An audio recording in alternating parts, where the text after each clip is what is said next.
Magandang umaga po sa ating lahat. Ito po ang ating 5 a.m. update ukol dito kay Bagyong Bashang na ngayon nga po ay tropical storm category na at may international name na Peña. Simulan po muna natin sa ating latest satellite imagery. Mapapansin po natin yung sentro nitong si Bagyong Bashang ay nasa may Philippine Sea pa rin. Ngunit dahil malawak po ang kanyang mga kaulapan, nakakaranas na nga po ng mga pag-ulan yung ating mga kababayan sa may Visayas, Masbate, and sa may Mindanao area. At ito nga pong sentro nitong si Bagyong Bashang, huli pong namataan sa layong 440 kilometers sa silangan ng Hinatuan, Surigao del Sur. May taglay pong hangin na aabot sa 65 kilometers per hour at pagbugso na aabot sa 80 kilometers per hour. Sa kasalukuyan, kumikilos po ito pa west-southwestward. May kabagalan 15 kilometers per hour pa rin po ang kanyang pagkilos. Aside po dito sa Bagyong Bashang, umiihi pa rin po ang ating amihan kaya't makakaranas pa rin po ng maulap na panahon na may mga light rains yung ating mga kababayan dito po sa may Batanes. But for most of Luzon naman po, mas maganda po yung ating weather situation.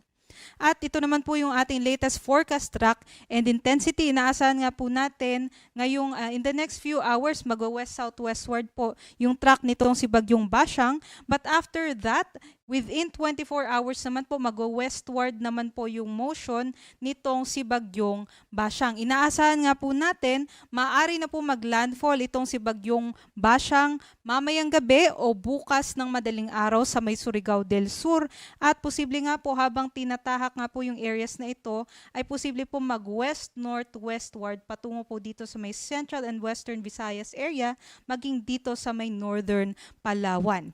At i-emphasize ko lang din po itong forecast confidence cone. So maaari pa rin pong southward or northward shift yung track ng sentro nitong bagyo. Ngunit yun nga po, malawak pa rin po yung makakaranas ng mga pag-ulan at yung malalakas na hangin nitong si Bagyong Bashang. Inaasahan din po natin lalapit po dito po sa may Siquijor or sa may Negros Oriental yung sentro ng bagyo, possible po bukas ng hapon, and by Saturday naman po maaari pong nasa may Northern Palawan na po ito at maaari din pong mag-downgrade bilang isang tropical depression na lamang by Saturday, and by Monday naman po maaari maging low pressure area na lamang po ito habang nasa may West Philippine Sea. Ito naman po yung mga areas na may wind signal number 2 sa ngayon. Dito pa rin po sa may Surigao del Norte, kabilang ang Siargao at Bocas Grande Island, Surigao del Sur. Sa may extreme northern portion ng Davao Oriental, maging dito din po sa may Agusan del Norte, Agusan del Sur, Misamis Oriental. Sa may northern portion ng ng Bukidnon, and dito din po sa may Camiguin. And wind signal number 1 naman po, ang inaasahan po natin dito sa may southern portion ng Eastern Samar, southern portion ng Samar, sa may Biliran, Leyte, Southern Leyte, maging dito po sa may Bohol, Cebu, Siquijor, and Negros Oriental, Occidental, Guimaras, Iloilo, maging dito po sa may Capiz, and sa may southern portion din po ng Aklan, central and southern portions ng Antique, Dinagat Islands, and also sa may northern and central portions din po ng Davao Oriental. So yung mga may wind signal number 1, sila po yung makakaranas ng 39 to 61 kilometers per hour na mga bugso ng hangin within the next 36 hours naman po yan. Aside po dyan, may nakataas pa rin po na wind signal number 1 dito sa may Davao de Oro, sa may Davao del Norte, northern portion ng Davao del Sur, sa nalalabing bahagi ng Bukidnon, sa may northern portion ng Cotabato, maging dito sa may Lanao del Norte, Lanao del Sur, sa may Misamis Occidental, eastern and central portions ng Zamboanga del Norte, maging dito po sa may northern and central portions ng Zamboanga del Sur, and sa may northern portion ng Zamboanga Sibugay naman.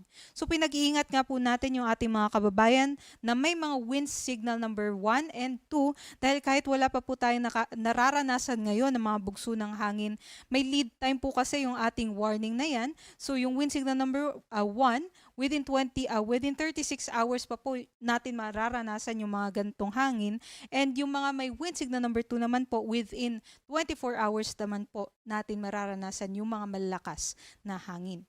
And aside nga po sa mga banta ng hangin, pinag-iingat din po natin yung ating mga kababayan na nandito nga po sa may orange and yellow na mga lalawigan dahil ito nga po yung mga makakaranas naman ng mga malalakas na mga pag-ulan. Ina-emphasize po natin itong bagyong ito ay magdadala po ng possible na malawakang mga pagbaha, especially sa mga areas po dito sa may Caraga and also sa may Misamis Oriental, maging sa may Davao de Oro and dito po sa may Davao Oriental. So doble ingat po and maghanda po yung ating mga kababayan. Possible din po yung mga localized floodings, 50 to 100 millimeters na mga pag-ulan.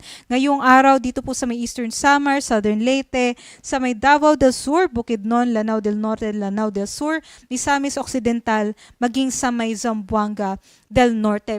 Ngunit kahit wala po tayo dito sa ating weather advisory, possible pa rin po yung malalakas na mga pag-ulan and also po yung mga thunderstorm activities sa kabuuan ng Visayas and Mindanao maging sa may Masbate area.